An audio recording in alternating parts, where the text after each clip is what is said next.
Baik, bismillahirrahmanirrahim. Assalamualaikum warahmatullahi wabarakatuh. Halo teman-teman, perkenalkan nama saya Fatimah Azan Firdaus dengan NIM 2408718. Di sini saya akan menjelaskan tentang definisi, karakteristik, prinsip-prinsip, dan analisis SWOT dari judul yang telah saya pilih, yaitu membangun kesiapan generasi Z dalam menaklukkan masa depan melalui integrasi literasi TIK dan media pembelajaran. Jadi, judul ini berfokus pada bagaimana generasi Z yang terlahir dan tumbuh dari digital ini dapat mempersiapkan diri dalam menghadapi tantangan, tuntutan, dan peluang dunia kerja di masa depan. Strategi utamanya itu adalah mengintegrasikan antara literasi TIK dan media pembelajaran digital di proses belajar dan pengembangan diri. Integrasi ini tidak hanya penting bagi calon guru saja, tetapi juga bagi mereka yang akan menjadi karyawan modern ataupun wirausahawan. Dengan begitu, mereka mampu berkolaborasi dan beradaptasi dengan perubahan teknologi dan juga mampu menciptakan solusi inovatif digital di berbagai bidang kerja. Selanjutnya itu ada definisi yang mencakup 4 aspek, yaitu generasi Z, literasi TIK, media pembelajaran, dan integrasi literasi TIK dan media pembelajaran. Nah, jadi generasi Z adalah kumpulan individu yang terakhir sekitar tahun 1997 sampai 2012. Mereka merupakan generasi yang sudah terbiasa dengan teknologi sejak kecil. Mereka ini mempunyai kemampuan belajar cepat, multitasking, berpikir kritis, dan berinovasi. Nah, mereka memiliki tantangan di dalam pekerjaan, yaitu untuk tidak hanya mampu menggunakan teknologi, tetapi juga mampu berinovasi dan berkolaborasi. Lalu literasi TIK sendiri itu menjadi dasar penting untuk generasi Z untuk mampu mengakses, memahami, dan juga menggunakan teknologi, baik dalam bidang guru di masa depan, karyawan modern, ataupun wirausahawan. Media pembelajaran menyediakan berbagai alat dan platform untuk menjelaskan materi secara interaktif, membuka peluang untuk membuat portfolio digital, dan juga memperkuat personal branding. Nah, dan yang terakhir itu ada integrasi literasi TIK dan media pembelajaran, di mana hal tersebut merupakan gabungan antara keterampilan digital dan strategi belajar yang sistematis, guna untuk membantu generasi Z tidak hanya menggunakan teknologi, tetapi juga menjadi pencipta dan juga pengembang solusi teknologi yang relevan dengan kebutuhan pekerjaan di masa depan. Selanjutnya ada karakteristik integrasi literasi TIK dan media pembelajaran sebagai cerminan kompetensi penting yang harus dimiliki generasi Z untuk menghadapi tuntutan di dalam pekerjaan di masa depan. Yang pertama itu ada karakteristik interaktif, di mana kita menggunakan cara pembelajaran yang interaktif dan melibatkan langsung siswa agar berpartisipasi aktif, sehingga mereka tidak hanya menyerap informasi, tetapi juga mereka berperan langsung di dalam proses pembelajaran. Nah, lalu yang kedua itu ada karakteristik fleksibel, di mana kita menciptakan pembelajaran bisa diakses di mana saja dan kapan saja, sehingga karakter tersebut sangat berkaitan, sangat relevan dengan dunia pekerjaan masa kini yang sistemnya sering menerapkan sistem remote working. Lalu yang ketiga itu ada karakteristik kontekstual. Materi pembelajaran disesuaikan dengan kebutuhan dan yang relevan dengan dunia pekerjaan, sehingga siswa dapat memahami bagaimana caranya menggunakan teknologi di bidang pendidikan, di bidang bisnis, ataupun di lingkungan profesional lainnya. Lalu yang keempat itu ada karakteristik berbasis proyek, yang dimana siswa diperintahkan untuk membuat suatu produk nyata seperti konten digital, media interaktif, ataupun aplikasi-aplikasi sederhana yang guna untuk nantinya dapat digunakan sebagai portofolio digital, sebagai kebutuhan kerja, ataupun untuk memulai usaha sendiri. Lalu yang terakhir itu ada karakteristik kolaboratif dan terukur. Hal ini bisa untuk membentuk etos kerja Gen Z yang terarah, terukur, dan juga bertanggung jawab terhadap hasil kerja yang mereka lakukan. Selain karakteristik, juga ada prinsip-prinsip sebagai fondasi penting yang harus dimiliki Gen Z dalam menghadapi tantangan di masa depan. Yaitu yang pertama itu ada prinsip relevansi, di mana pembelajaran disesuaikan dengan kebutuhan dunia nyata dan dunia kerja untuk membantu Gen Z menyiapkan dan meningkatkan keterampilan. Lalu yang kedua itu ada prinsip inovasi, di mana mendorong penggunaan teknologi terbaru dan juga menerapkan kreativitas kepada proses pembelajaran, sehingga Gen Z dapat berpikir out of the box dan juga mampu beradaptasi dengan perubahan teknologi. Lalu yang ketiga itu ada prinsip kolaboratif dan partisipatif yang mendorong Gen Z untuk berperan aktif dalam membuat produk nyata secara langsung, sehingga dapat terlatih juga dalam bekerja secara tim dan membantu Gen Z untuk berkomunikasi secara efektif. Lalu yang keempat itu ada prinsip yang berorientasi kepada keterampilan abad 21, yaitu membekali Gen Z dengan skill 4C, di mana hal tersebut adalah bagian yang terpenting yang harus dimiliki oleh SDM kompetitif di tingkat global. Lalu yang terakhir itu ada prinsip berkelanjutan, di mana menekankan agar Gen Z tidak mudah puas dengan pembelajaran, tetapi harus terus belajar dan mengikuti perkembangan teknologi. Lalu analisis SWOT-nya sendiri itu ada yang pertama kekuatan, di mana setelah mempelajari integrasi literasi TIK, siswa dapat mampu untuk mempunyai modal yang kuat menghadapi dunia kerja di masa depan. Lalu selanjutnya itu ada kelemahan, di mana kita perlu terus-menerus untuk meningkatkan tingkat fokus siswa, tingkat kritisnya juga, dan membantu untuk dapat ciptakan solusi teknologi agar benar-benar siap menghadapi tantangan tuntutan di masa depan.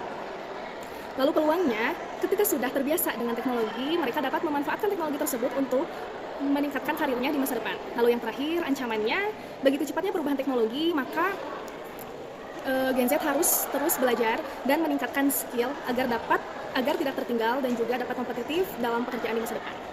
Terima kasih. Wassalamualaikum warahmatullahi wabarakatuh. Halo semuanya. Jadi di sini saya akan menjelaskan mengenai tantangan dan peluang literasi di tengah perkembangan media pembelajaran. Nah, literasi itu adalah kemampuan dari seseorang untuk menggunakan informasi. Nah, ada 4 tahapannya. Yang pertama itu ada mengakses, memahami, mengolah, menginterpretasikan, menyajikan, dan mengevaluasi. Nah, media pembelajaran itu adalah alat, sarana, atau perantara yang digunakan dalam proses pembelajaran untuk menyalurkan informasi pada saat proses pembelajaran. Nah, prinsip dari tantangan dan peluang ini yang pertama itu harus relevansi dengan dunia bisnis, serta harus interaktivitas dan juga harus fleksibilitas, serta kita itu harus kritis dan juga analitis guys, apalagi terhadap teknologi yang saat ini. Nah, kemudian tantangan dari literasi digital saat itu apa sih? Yang pertama itu ada banyaknya sumber informasi. Ketika seperti kita banyaknya sumber informasi yang harus kita olah guys. Jadi kita harus tetap lebih baik harus menentukan mana sumber informasi yang akan kita gunakan. Kemudian tantangan yang lainnya itu bisa aja kita ke distract ketika kita lagi mau belajar atau kita lagi mau mengerjakan sesuatu, kita bisa ke distract sama teknologi. Nah, di sini itu selain tantangan ada juga peluang. Nah, peluang dari literasi ini itu bisa meningkatkan soft skill kita dan juga bisa meningkatkan kemampuan kolaborasi kita serta komunikasi kita. Nah, selain prinsip dan tantangan, teman-teman, selain prinsip dan tantangan, teman-teman, ada juga SWOT, analisis SWOT-nya. Nah, kekuatan dari literasi digital itu, aksesnya itu bisa ke semua sumber belajar bisnis digital dan juga media pembelajarannya itu interaktif sesuai sama praktek nyata sekarang ini. Nah, untuk kelemahannya itu dari mahasiswa atau siswa sendiri itu biasanya berbeda kemampuannya dalam mengakses teknologi, teman-teman. Nah, ada peluangnya itu bisa memanfaatkan teknologi untuk analisis data dan juga bisa untuk meningkatkan soft skill kita seperti komunikasi dan juga kolaborasi. Akan tetapi ada ancaman dari semua peluang dan kekuatan tadi, yaitu bisa saja kita itu ketergantungan pada teknologi. Terus kita bisa ke distract seperti yang tadi sudah saya katakan. Bisa aja ketika kita lagi belajar terus kemudian di HP kita ada notif dari TikTok, dari Instagram, kita bisa ke distract untuk menggunakan teknologi hanya untuk hiburan saja. Assalamualaikum warahmatullahi wabarakatuh. Perkenalkan, nama saya Zulfatun Aliyah Hidayati Lahirahma dengan NIM 2405956. Di sini saya akan menjelaskan materi mengenai HTI. Apa itu HTI? HTI itu adalah Human Technology Interaction. Dalam pembelajaran interaksi yang adaptif, humanis, dan juga kolaboratif. Nah, HTI sendiri itu adalah suatu kajian tentang bagaimana manusia berinteraksi dengan teknologi, terutama kita dalam konteks pendidikan. Nah, tujuan utamanya di sini itu untuk mendukung proses pembelajaran itu sendiri. Fungsi dari HTI teknologi di sini itu bukan untuk menggantikan sumber daya manusia, tetapi untuk mendukung proses pembelajaran ataupun aktivitas yang dilakukan oleh manusia itu sendiri. Nah, yang pertama itu ada kita mulai dari definisi. HTI itu didefinisikan sebagai hubungan timbal balik antara manusia dengan teknologi dalam berbagai aktivitas.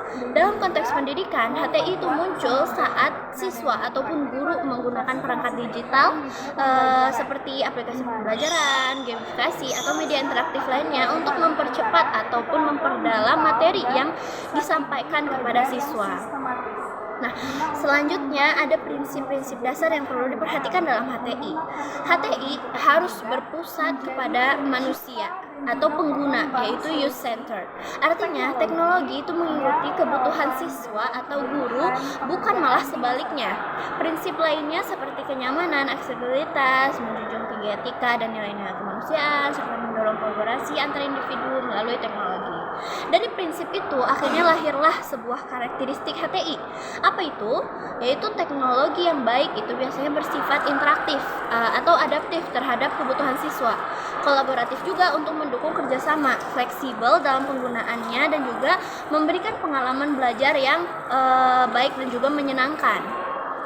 Nah, HTI tidak bisa dipisahkan dari literasi TIK, karena TIK itu sendiri adalah teknologi komunikasi dan teknologi informasi dan komunikasi. Nah, literasi TIK itu berarti kemampuan dalam memahami ataupun mengelola juga menciptakan informasi menggunakan perangkat digital. Literasi itu mencakup literasi informasi, literasi digital, literasi media, dan juga lain sebagainya. Dengan literasi TIK, siswa itu diharapkan tidak hanya mampu untuk menggunakan teknologi itu sendiri, tetapi juga mampu untuk memilah informasi yang baik dan yang buruk dengan kritis, juga menciptakan konten secara etis dan tetap memperhatikan kode etik cyber, dan juga produktif dalam dunia digital. Nah, untuk mewujudkan itu diperlukan adanya media pembelajaran adaptif yang humanis dan juga kolaboratif. Adaptif di sini berarti media itu mampu untuk menyesuaikan dengan level dan kebutuhan setiap siswa. Humanis di sini tetap menekankan pada aspek empati, komunikasi, dan juga perkembangan manusia secara utuh. Nah, kolaboratif itu artinya teknologi itu memfasilitasi siswa seperti mungkin dalam kerja kelompok atau forum diskusi, serta dalam mendapatkan informasi. Contohnya di sini ada penggunaan LMS seperti Google Classroom yang dipadukan dengan fitur forum diskusi. Nah, dalam setiap konsep tentu memiliki kekurangan dan juga kelebihan. Melalui analisis SWOT, kita bisa melihat bagaimana kekurangannya, apa aja kelemahannya, peluangnya kita bisa di mana saja, atau apa aja ancaman yang bisa menghancurkan atau merusak proses pembelajaran dengan menggunakan teknologi itu. Nah, karena itu, implementasi HTI dalam pendidikan itu harus dilakukan dengan strategi yang matang. Kurikulum itu perlu berbasis teknologi digital. Penggunaan LMS juga didukung aplikasi kolaborasi seperti contohnya Padlet atau Jamboard, serta pelatihan guru agar siap mengintegrasikan teknologi itu sendiri sebelum siswa yang memperoleh kita dari seorang guru. Nah, tantangan yang biasanya muncul di lapangan itu biasanya berupa keterbatasan infrastruktur, biasanya itu terjadi di pedalaman Indonesia yang masih membutuhkan perhatian lebih, juga perbedaan kesiapan teknologi antar daerahnya sampai ke pembiayaan juga berpengaruh. Akhirnya bisa disimpulkan bahwa HTI sendiri itu dalam literasi TIK dan media pembelajaran adaptif akan berhasil jika dia bersifat humanis, kolaboratif, dan juga adaptif. Teknologi tidak boleh menggeser peran manusia, tetapi berperan sebagai alat bantu agar proses pembelajaran itu bisa lebih relevan dan juga efektif sesuai dengan perkembangan zaman.